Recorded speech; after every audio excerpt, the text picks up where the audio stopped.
నమస్కారం అండి. This is hash tag you. మనం ఇప్పటిదాకా బచ్చలకూరి జోసెఫ్ ఫోన్‌లో ఏముంది? ఈటి గురించి మాట్లాడుతున్నాం. ఇతని కోసం సపోర్ట్ చేస్తున్న 'ప్రకాష్ రాజ్' ఫోన్‌లో ఏముంది? ఇదెందుకు ఎవరు ఆలోచించట్లేదు? ప్రొఫెసర్ నాగేశ్వర్ నాకు వినిపించిన వార్త, నాకెవరో చెప్పిన వార్త అని ఆ రోజు అన్నాడు. గుర్తుందా అందరికి?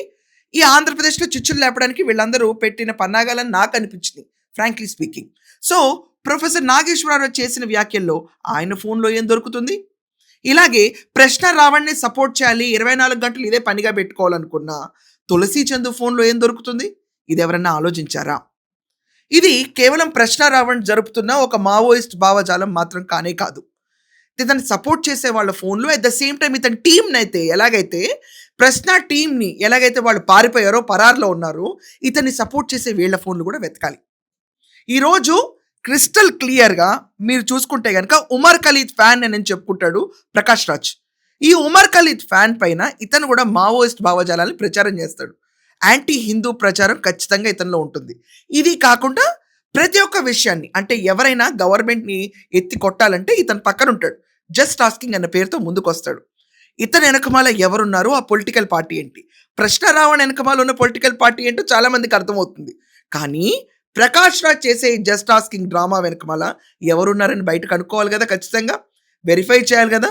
ఈరోజు ప్రశ్న రావణ్ ఫోన్ తీస్తే దాంట్లో వచ్చిన లైంగిక వేధింపులు ఎన్నెన్ని వీడియోలు బయటపడుతున్నాయి. కేవలం ఉపా చట్టమే కాదు, ఇతని పైన ఎన్ని కేసులన్నా పెట్టొచ్చు. అంతమంది బాధితురాలు ఉన్నారు. గుట్టలు ఇన్ఫర్మేషన్ బయటకొస్తుంది.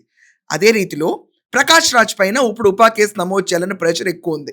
ఎందుకంటే ఇతను కూడా లిటరలీ ఉమర్ ఖలీద్ ఫ్యాన్ అని ఓపెన్‌గా అన్నాడు. మీరు చూసే ఉంటారు ఆ వీడియో.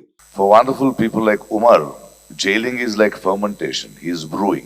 సో ఇంత ఓపెన్‌గా ఉమర్ ఖలీద్‌ని సపోర్ట్ చేసిన ఇతని పైన ఉపా ఎందుకు నమోదు అవ్వకూడదు? ఇలాగే యూపీలో వీళ్ళ పైన కేసులు నమోదైతే ఇక్కడ కంటే అక్కడ ఫాస్ట్‌గా రియాక్ట్ అవుతారు. ఇక్కడ అంత తొందరగా రియాక్ట్ అవ్వరండి. కానీ యూపీలో రియాక్ట్ అయితే యాంటీ హిందూ ప్రచారాలు ఇష్టం వచ్చినట్టు రెచ్చిపోయే వీళ్ళందరికీ తాట తీస్తారు. వీళ్ళంటే దీంట్లో ప్రొఫెసర్ నాగేశ్వర్ చందు ఉండదండి. తులసి చందు కాదు. ప్రకాష్ రాజ్ గురించి నేను స్పెసిఫిక్‌గా అంటుంది. నౌ కమింగ్ టు తులసి చందు. తులసి చందు ఎప్పుడు చూసినా రావణ్‌ని అరెస్ట్ చేస్తారా? ప్రెసిడెన్సీ అరెస్ట్ చేస్తారా? అని అడుగుతుంది. ఆవిడకి తెలీదా? మావోయిస్ట్ భావజాలాన్ని ప్రచారం చేయకూడదని, నక్సల్ భావజాలం ప్రచారం చేయకూడదని ఆవిడకి తెలీదా? She is an educated lady. ఇది మాత్రం కూడా కామన్ సెన్స్ లేకుండా ఎలా సపోర్ట్ చేస్తుంది ఆవిడ ప్రశ్న రావణ్‌ని? ఇది కాకుండా ప్రశ్న రావణ్ అంట పవన్ కళ్యాణ్ గారిని చూసి నేర్చుకున్నాడంట. ఆవిడ చేసిన వీడియో. సో నేను అడుగుదాం అనుకుంటున్నాను. పవన్ కళ్యాణ్ గారు వాళ్ళ కూతుళ్ళని పిచ్చిగా తిట్టిన ప్రభుత్వం పైన ఒక షార్ట్ టెంపర్డ్ మూమెంట్‌లో ఆయన రియాక్ట్ అయ్యారు. కానీ ప్రశ్న రావణ్ అదే మాటలు తీసుకొచ్చి పవన్ కళ్యాణ్ నోట్లో అంటే తులసి చందు నోట్లో అని మేమంటే ఎలా ఉంటుంది? బాగోదు కదా! ఇది పద్ధతి కాదు కదా! డీసెంట్ లైన్ కాదు కదా! సో ఈరోజు తులసి చందు నోట్లో, ప్రకాష్ రాజ్ నోట్లో ఇలా మాట్లాడితే ఎలా ఉంటుంది? మండదా?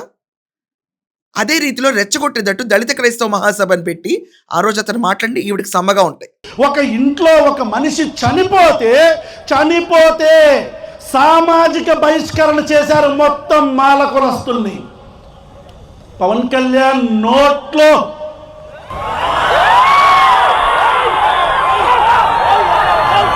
ఎలా ఒప్పుకోవాలి? అసలు ఈవిడ వెనకమాల ఎవరున్నారని డౌట్లు సోషల్ మీడియాలో పుంకాలుగా వస్తున్నాయి. ఇదే టైంలో ప్రొఫెసర్ నాగేశ్వర్ పేరు ఎంటర్ అవుతుంది మళ్ళీ. ఆ రోజు ఆంధ్రప్రదేశ్లో చిచ్చుపెట్టాలని ప్రయత్నించిన ఈ ప్రొఫెసర్ నాగేశ్వర్ ఇతని వెనకమాల ఎవరున్నారు? ఇది ఇంకొక పెద్ద హైలైట్ న్యూస్.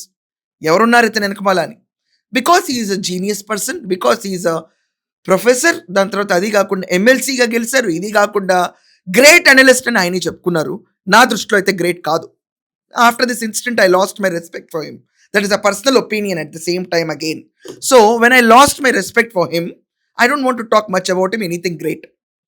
నార్మల్గా మాట్లాడాలంటే ఆయన ఫోను వెరిఫై చేయాలి. ఈరోజు ఏ పరిస్థితిలో ఉన్నాడంటే ప్రకాష్ రాజు పారిపోయే పరిస్థితిలో ఉన్నాడు. ఇన్స్టాగ్రామ్లో ఒక వీడియో పెట్టాలంటే దమ్ము ధైర్యం సరిపోని పరిస్థితిలో ఉన్నాడు. తులసి చందుకి ఈ భయం ఎప్పుడు పుట్టింది? ఇతను అరెస్ట్ చేసిన తర్వాత పుట్టింది. ప్రశ్న రావణ్ అరెస్ట్ చేసిన తర్వాత కొన్ని వీడియోలు ఆవిడ సీరియస్లీ ప్రైవేట్ మోడ్లో పెట్టుకుంది. ఎందుకు? ఇది వరకు లేని భయం ఇప్పుడు ఎందుకు వచ్చింది? ఉపా చట్టం నమోదైన తర్వాత ఇంకా వేషాలు కుదరవని చెప్పిన తర్వాత చాలామంది వైసీపీ వాళ్ళు ఇష్టం వచ్చినట్టు నోరు పారేసుకోకూడదు, జాగ్రత్త అని ఆళ్ళకాళ్ళే కంట్రోల్లో ఉంటున్నారు. ఏంటి మార్పు? ఉపా చట్టం పెట్టినందుకు. ఇదే ఇక్కడ ప్రకాష్ రాజ్కి ఈ ఉపా అప్లికబుల్ కాదా? ఎవరో ఒకళ్ళు సీరియస్లీ టేకప్ చేసి యూపీలో ఇతని పైన కేసేస్తే ఎంతసేపు పనిది? టేకప్ చేయరా ఇష్యూని? అతని ఫోన్ హ్యాండ్ ఓవర్లో తీసుకోరా? తీసుకున్నప్పుడు అసలు భావజాలాలు రావణ్ ఫోన్లోనే ప్రకాష్ రాజ్ ఆడియో లీక్స్ ఉంటే ప్రకాష్ రాజ్ ఫోన్లో ఇంకెంతమంది ఆడియో లీక్స్ ఉంటాయి? ఈ విషయం గురించి మీ ఒపీనియన్ ఏంటో ఖచ్చితంగా కమెంట్స్లో చెప్పండి. That's all for now. Thank you.